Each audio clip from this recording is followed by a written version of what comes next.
Alright, everybody, welcome back to the Epoch Creative Podcast. This is episode 3, where we're going to be talking about pitching video projects for paid work. My name is Forrest Proctor. This is my good friend Troy Widger. He's my co-host.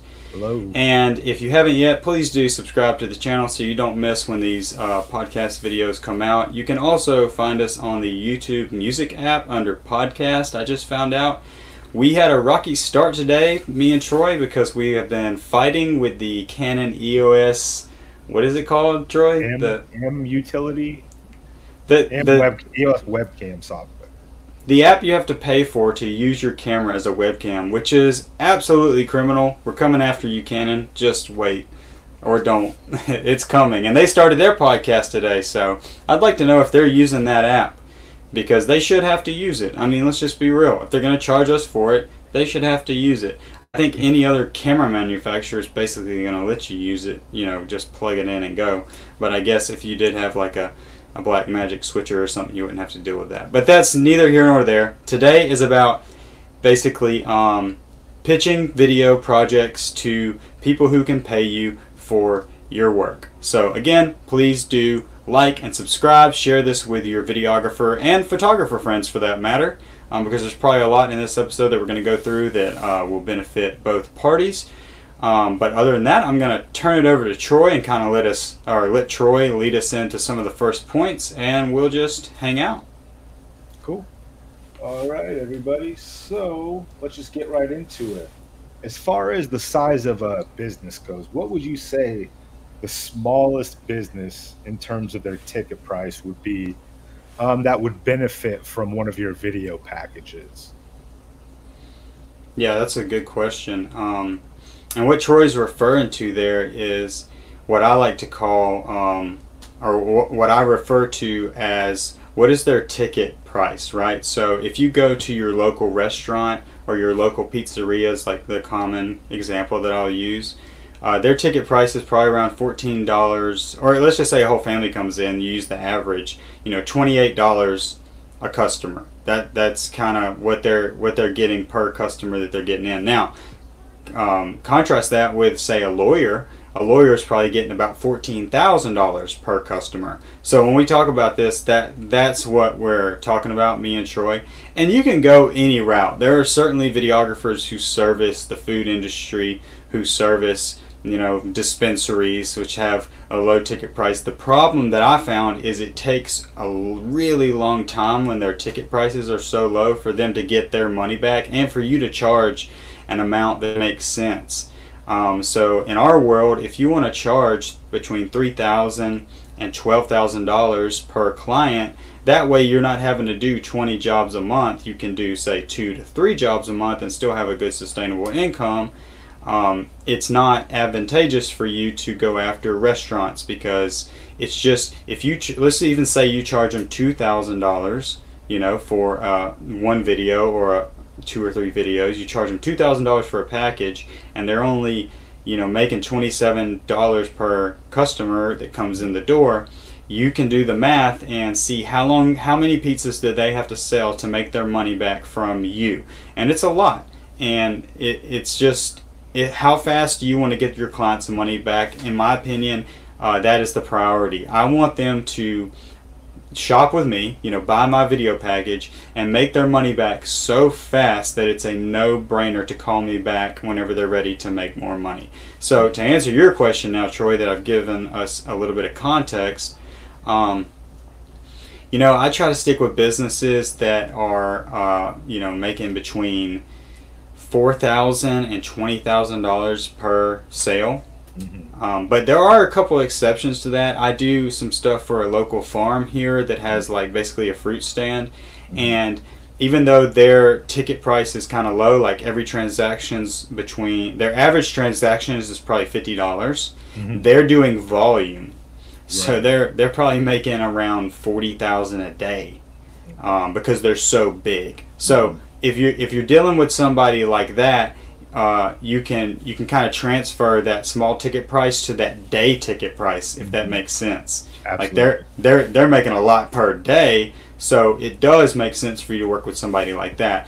But for your local pizzeria, I don't see the value in it whenever they can do the same thing on their iPhone and probably actually get more customers that way. That's kind of going to segue into the next question I was going to ask you. So say the pizza shop does hit you up for your services. What would you tell them, and how could you offer maybe some services to them that would be beneficial to both of you? Yeah, it would also depend on the stage that you're at as a business owner and a videographer. So if you're just starting out and maybe you don't have a huge portfolio, it might actually be an opportunity to make a little bit of money and to get something for your portfolio. But you got to be honest with them and honest with yourself. Often on my channel, I'm talking about how to sell $6,000, $12,000 video packages. This will not apply to that, but it doesn't mean you shouldn't do it. It doesn't mean that there's not value to it. But the way I like to look at it is, for the bigger ticket people, like the lawyers, let's take lawyers for example, because they're just an easy example. I want to make their money back 3 times in the first sale, right? Okay. So just take that formula and say, okay, if I'm going to do a video package for you guys, let's say I'm going to do a commercial and like 5 reels for y'all, I want y'all to make the money back in the first week. So using that, reverse engineer how much you think you can charge. So if I say my video will sell, I think my video will sell 100 pizzas, okay? 100 pizzas is at $270 at $27? Yeah. Am I crazy? Okay, so $270. I think my video could help you sell 100 more pizzas this week. Then do the math and, charge accordingly. So in that case, it'd be $270. Now, that's why we're saying stay away from these types of clients, not because they're bad or they're doing anything wrong. It's just you want the relationship to be mutual. You want to be getting paid fairly, and then you want them to be getting a return on investment. Exactly. And restaurants and stuff, they just, especially locally, they don't typically do video advertisement. And going back to that volume point we talked about, there's a reason McDonald's does do video advertisement, is because they're doing so much volume. But yeah, you could offer that, and then you could even offer a consulting fee. You could say, hey, I'll charge you $300, or actually the consulting fee could be a little more. You could say, hey, I'll charge you $1,000 to come in and teach you how to do all of that on your phone. I'll show you what mic to order. Like it could be the little clip-on Rode. I forget what they call it. It's like the wireless for mobile. But show them what mic to order. Show them what types of videos to make. Show them how to shoot reels really well. Show them how to use a free editing software, and charge $1,000 for that, because that is actually worth it. Because if you give them the tools that they can use for the next 3 or 4 years, they will see a return on that investment. They will make that $1,000 back. Maybe not super fast, but definitely in 2 months. And they're not only relying on your advertisement either. They already have a business. So this is just something to elevate their business, and I think you can offer consulting for clients like that. And there's other examples, but we're just kind of using the pizza thing for now. Yeah, that's great. That's a great way to still offer both of you guys. Like you said, they can get a return on investment for years to come, and you're still providing value to them. So that's and real quick, Troy, just a side note, another industry that will probably contact you, because they've contacted me constantly, is churches. And churches don't really have a metric to measure their return on investment. I hardly ever do actual videos for churches. I do sometimes, but more often than not, I'll do consulting. I will come in and I will buy the 3 Blackmagic cameras and the switcher and the Mac, and I'll set it up for them, and I'll teach their student ministry how to use it. And then there's always like a student in the church that's like keen on learning video. I'll teach them the basics and how to shoot, and editing's on their own. I'm not teaching them how to edit, but all in all, I can charge $2,500, and that doesn't include the equipment I need to buy, but I can charge $2,500 to a church. Now long term, they will see a return on investment. Not that it's about investment in churches, but they will see a return, because they'll be able to live stream their services, and they'll in turn get more attendees, and more attendees is more you know, it's just more for their church. So that's another good example of like where you might want to offer a consulting fee rather than an actual fee to come do the work. Mm-hmm. Cool. All right, let's move into the next one then. How do you find these clients? How do you go about talking to these people to even be able to pitch them your services?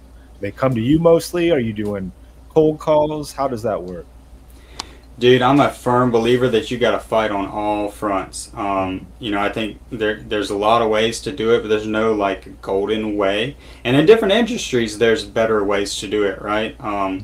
With the lawyers, a lot of times you can just cold call them because not a lot of videographers are reaching out to lawyers, you know. And there are video specific business that only do law video, and so you're going to be competing with that always. All of my lawyers have come from and I've done for several, probably 3 or 4 different ones. All of them have come from word of mouth because lawyers are friends with lawyers. You know, it's just kind of how it is. So my bankers are friends with bankers. And I actually went and did a presentation for my city once about doing a tourism package. Basically, them paying me a monthly fee to produce content on an ongoing basis, which they rejected. But 2 lawyers happened to be on the committee the night that I presented that, and it was like a 30-minute presentation at the Chamber of Commerce. And when I was walking out to the parking lot, both of them approached me and said, hey, you know, they're probably not going to go for it. They don't like to spend money, but we do like your idea and we'd love to apply it to our business. So you can always join your local chamber is number one, because your lawyers are probably going to be a part of that. Not to mention the chamber. Most every business is going to be a part of that. If you have a chamber of commerce, I would join it. And yeah, email is decent. It's not super great. Cold calling I found is better than email because that's where I usually get permission to send them an email. You know, I'll cold call and I'll just introduce myself basically, and I'll say, hey, would it be, I already found your email on your website, but I didn't want to spam you, so would it be okay if I sent over a proposal on how I think I can help your business, you know, make more money? And that's a good vocabulary to get under your belt is, you know, always talk about them. You know, nobody cares about the camera you got. Nobody cares about, you know, the quality of the video. They really don't care. They could care less if you shot it on an iPhone. What they care about is the result that they're going to get by hiring you. And so I always talk about them, and I always talk about making them more money, and that seems to be, that seems to be what helps me. But just networking in general, man. Like a lot of my clients, before I had this closet studio type thing, and I still do this from time to time, probably half the time actually. When I'm doing my editing work, I choose to do it at my local coffee shop because so many different industry professionals and different niches, whatever, come through there to get coffee at 8 a.m. and there's Forrest sitting there editing video for all to see. Like I actually strategically make sure my screen is kind of seen in a way. Yeah, so I remember you told me a story when you used to carry the iMac with you. I still carry my iPad with me, man, with like 3 or 4 videos. You used to take the iMac. Oh yeah, I used to take the iMac and the big case in there. Yeah, that was kind of embarrassing looking back at that. But dude, people would come up to me, like landscape owners and stuff like that would come up and say, hey, do you make videos? And I'd say, yeah, I do make videos, and I'd have my card ready. I mean, dude, it's almost like you got to be shameless, man. If you want to win, you got to be shameless. You got to be ready. And I know Troy, I'd like to hear your opinion on this because I know you just did a festival, and we talked about it beforehand, and you made sure to take your cards with you, which is an underrated piece of marketing. But can you talk a little bit about that, just to give our audience a little tidbit? So I was shooting this festival. People were coming up to me asking me, you know, where am I going to see this at? And I would say the YouTube channel, and I would give them the business card, say, here you go. And then I had another guy ask me about maybe doing some car photos. So I sent him my card, and he got in touch with me through email. And then I was talking to this other lady, and she had used to be a photographer in Texas. And I told her, you know, I do both, but I'm focusing on the video mainly. And she said her daughter was getting married in the next year. So I gave her a card. So yeah, just being out there with them cards. I've been in this situation before where I've been like at the skate park talking to people who build skate parks. I'm like, oh, I got a videographer for this. I'd love to come and film something for you guys. Oh, do you got a card with you? Wah, wah. No, I don't. Like to be able to just pull out that card and hand it to somebody is a great first impression, I think. Shows them that you're always ready and you're ready to get it. Yeah, I think it's kind of underrated. And also, you can speak, Forrest, about the QR codes. Oh yeah, for sure. I was actually, whenever you got through that point, I was going to say that I like to have the physical cards for my 30-year-old and above people, and the QR code's good for anybody, but definitely for the younger generation, just to show you, like I have this right here. This is the background of my phone. That's awesome. And so a lot of people, all the time actually, it's a vibe you give off whenever you're a content creator or business owner of our type. People will always see me editing on a laptop or carrying a camera, and they're like, what do you do?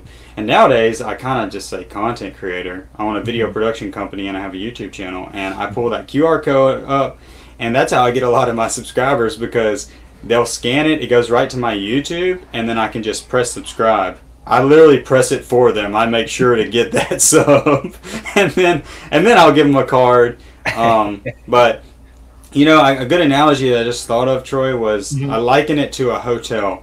Imagine, and it's a parallel analogy, but just hear me out. Okay. A hotel, if they only relied on selling you the room, they would really be limiting their chances of making revenue. But they've got the room, they've got the spa, they've got the restaurant, they've got the golf cart rental that you can ride around town, they've got the valet, they've got the upsells of the rooms. So don't rely on one form of marketing or one form of networking. You really need to fight on all fronts. I was just today, before we started the podcast, I was calling every university within 500 miles of me, calling the Greek life associations and talking to the directors.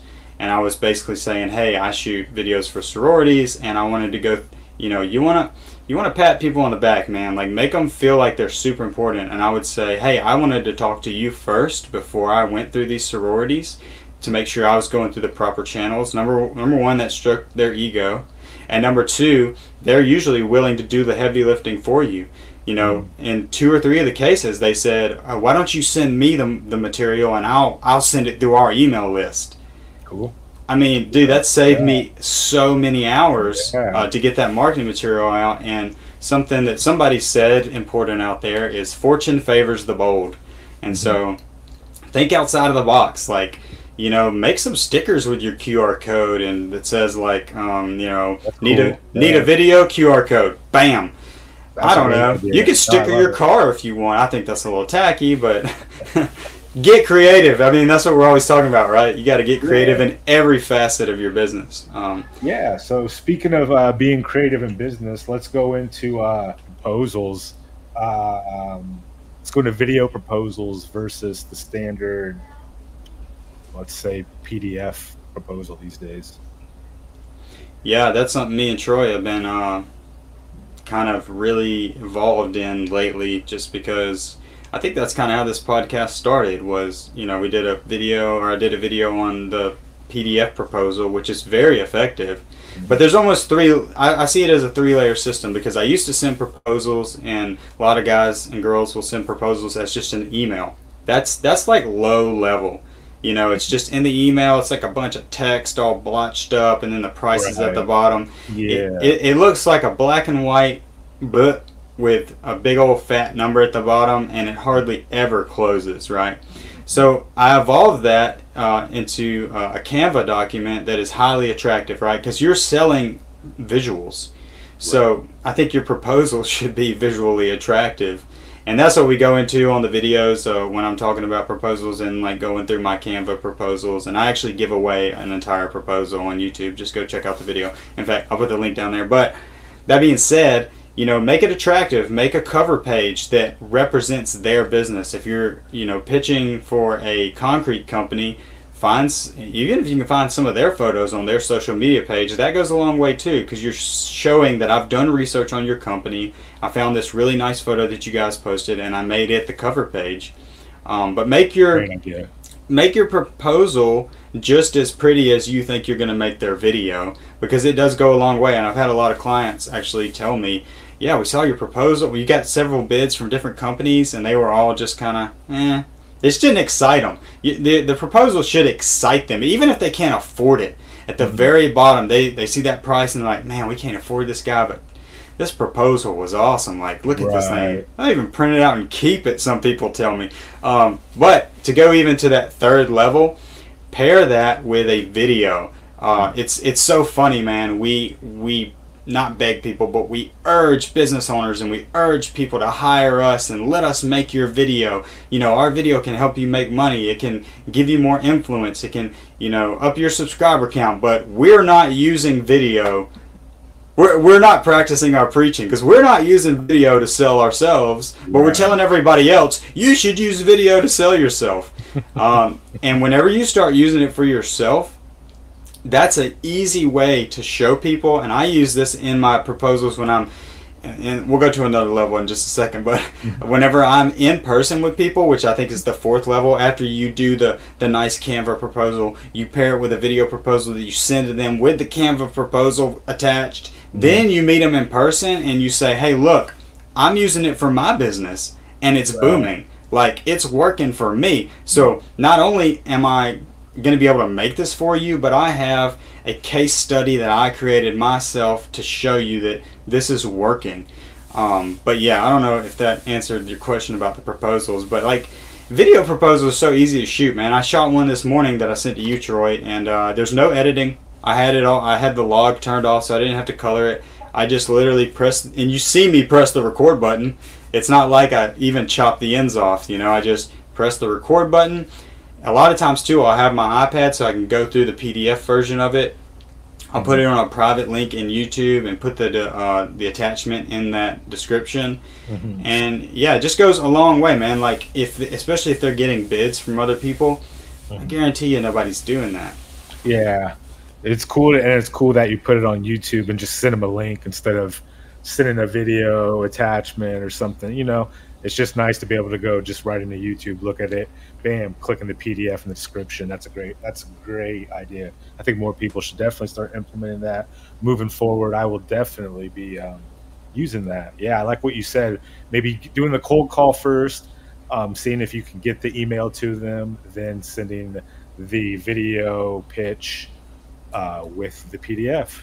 And you can read real quick, Troy, just because you're saying you're going to use it. I really want you to. You should. But that phone call is going to start to read the client, right? If you feel that they're not going to be a client for you, like me and you called a lady to do some venue marketing, and she was completely just rude. Like, I mean, I could have been a groom trying to book the venue, but she was really rude. So that told me I don't need to be putting effort into a written proposal or a video proposal. But when you call somebody and they are keen on it and they're polite and they're excited about the things that they're talking about over the phone, then it's like, okay, she was into it, or he was really into what I had to say, and we made a good connection. Now that's going to justify me taking 10 to 15 minutes to do my video proposal, and the PDF takes the longest, to be honest. And and I'll tell you this too,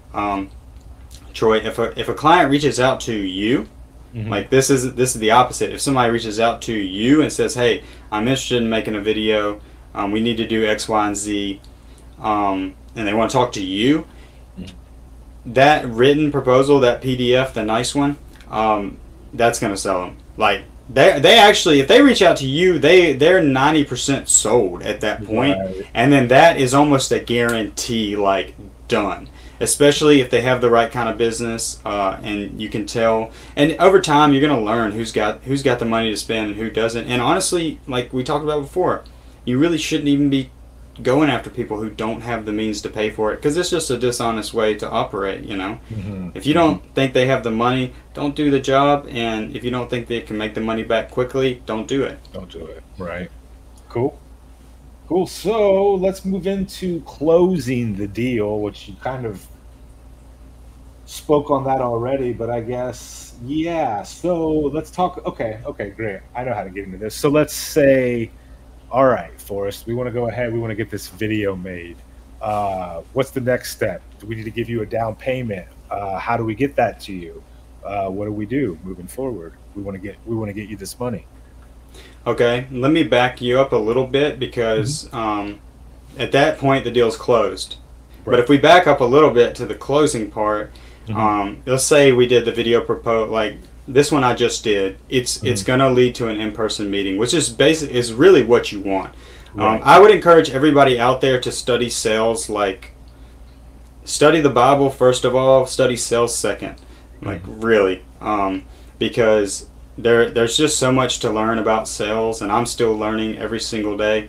But people like Zig Ziglar, look up his books. He really hones in on the closing process, and a lot of us, like, you get that in-person meeting, which is ultimately what you want because you can close way better in person. If you're listening out there, I think you've probably rarely been closed over the phone.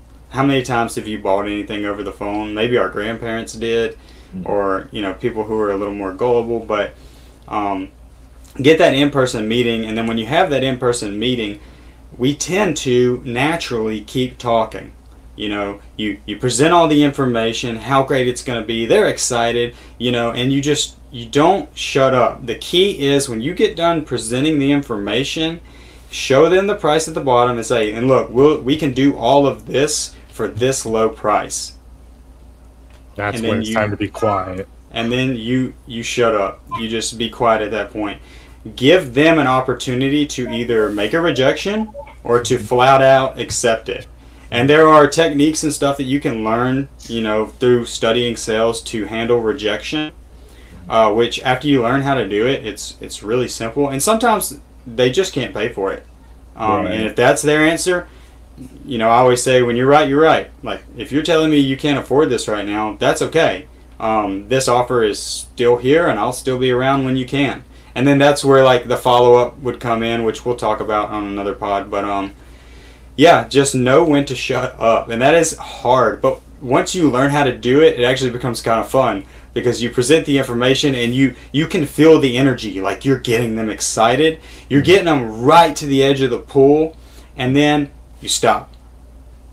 And then wait for them to jump. Which, in my experience, if you learn how to build that rapport and build that chemistry up as you go, whenever you do stop, as long as they have the money, which is the only people you want to work with anyway, they're gonna say, okay, we're ready to go. What do we do? And that's going into what you just said. Like, once I get to that point where I shut up, they'll say, okay, that looks good.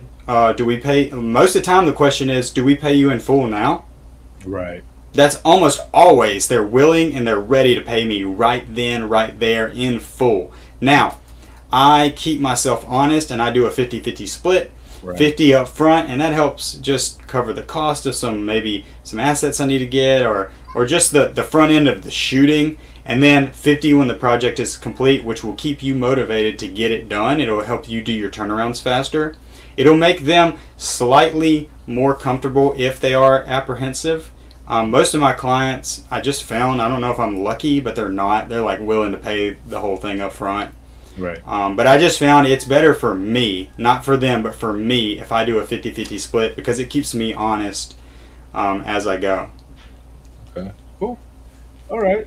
So, yeah, let's just go right into yearly check-ins with previous clients. So, say you shot a video for a client and it's coming up, say, on that year mark, you haven't heard back from them. Are you going to do something to reach out to them to keep that rapport? Or are you going to just let it fall by the wayside? A call, an email? How would you go about that? Dude, that's a great question. I think it's one of the most, it's a hidden secret of owning a video business is, you can get on a roll, momentum, if you will, especially like spring, summer, and fall tends to be super busy. And on another pod, Troy, remind me, I want to talk about, getting deposits to hold you over in the winter, because we've talked about that. But that being said, you can get on a roll and like the projects are flowing in, the money's coming in. You might even be a little overwhelmed, and then there's going to be, the next spring comes around. Skip winter. The next spring comes around and things are starting off kind of slow, and you're like, this time last year, I was doing really good. Like the wheels were turning a lot more. I wonder what's going on this year. It might be as simple as, you have some good viable income sitting out there in the ether that you're just not reminding people that you're around. And so, although I think you should have kind of a schedule, like you were talking about, of when to follow up, I really don't have a set schedule. I kind of let the work flow in, and anytime I get the inkling or the impression that it's slowing down, that's kind of my cue to be like, okay, let me look at my client list, or really I can just scroll through my YouTube because I mostly post my work there, or I can scroll through my Milanote of all my clients and all the projects I did, and I can say, okay, this person, they do stuff every year, or this person, that video they did was not an evergreen video, so surely they need another video like that, And I did that the other day. I made all my calls, and I actually did a lot of them through text because a lot of people prefer text. But I text everybody, said, hey, just wanted to touch base with you, let you know that, I'm still rocking and rolling, still making videos, and if you guys need anything at all, don't hesitate to reach out.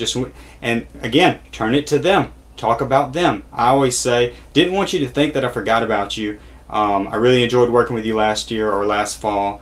Had a lot of fun with that video, and, I don't know if you call this a white lie, but I guess it is in some cases. Not in all cases, but I'll say, I show that video off all the time, and it was so much fun, and people seem to really like it. So if you need anything this year, don't hesitate. Just wanted to make sure you knew I didn't forget about you.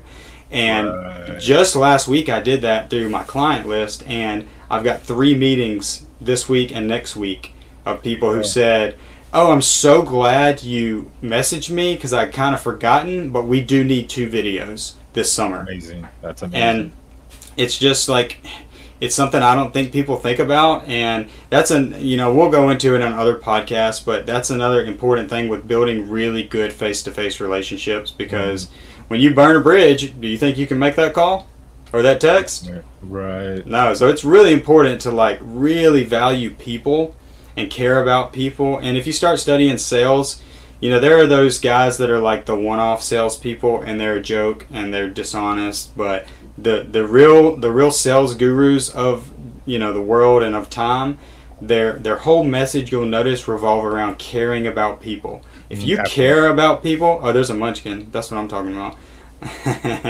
If you care about people, I got 2 right there looking at me. If you care about people, you'll never have to worry about money again. I don't know how else to explain that. That's just how I feel about it, but it's not just me saying that, it's all the sales gurus of the universe. I was going to add to that, maybe reaching out to potential clients at the end of the fiscal year as they're doing, people doing their taxes, and maybe having some extra money left over that they need to get rid of, or else it's going to go to the tax man at that time of year. Dude, that's a good point, and something that I don't take advantage of enough. But yeah, last December and November is usually my slow time, which is, we're going to talk about it later, but I rely on my savings and the wedding deposits and music video deposits that I've collected that are going to happen in the spring. But dude, last November and December was crazy busy for me because I had a lot of companies that were saying, we want to get this project done so we can write it off on this year's taxes. Exactly. Yeah. So good point, and something I need to practice. I'm gonna put it on this whiteboard when we're done. Cool. Yeah, we'll implement that strategy as the end of the year comes about. Okay, I think we ran over all the points. You got anything else you want to add or speak about? No, I mean, not in terms of like what we already had scripted. It's up to you if you want to. If you have any other questions or want to talk about anything, I'm down. I'm not in any rush to get off or anything, but that's totally up to you. We both, by the way, guys, have 3 children that are at home with us all the time. So if you're watching this and thinking, well, there's limiting beliefs, and I get that. Like, I've had limiting beliefs my entire life, and I call it a Bruno from the Pixar film that my kids like to watch, Luca. You got a Bruno in your head, just tell them to shut the hell up. Because, dude, I got 3 kids right here, right now, and I try to spend half my day until about noon or 2, working, recording videos, editing my client videos, and then after that I spend it with my kids. So actually you can do it. Like, we're both doing it right now with 3 kids at home. I always say that I am a stay-at-home dad entrepreneur. Yeah, absolutely. Absolutely. Cool. All right. Well, I guess on that note, if you have nothing else to put in there, we can wrap this thing up. Cool. Yes, sir. So, guys, please do subscribe to the channel. That way you don't miss when we come out with these. If you have any suggestions on topics you want to hear about, put them in the comments, and we will do our best to accommodate that. But yeah, and we do have some guests coming up in some future episodes that are going to be coming very shortly. We have Scott Gardner is going to be on. He is a double Emmy nominated director from Mobile, Alabama. He'll be on hopefully the next episode. I think we're going to try to get him on the next episode. But yeah, guys, thank you so much for watching. Please subscribe to the channel. Me and Troy are going to say goodbye now. So, peace. Peace, everybody.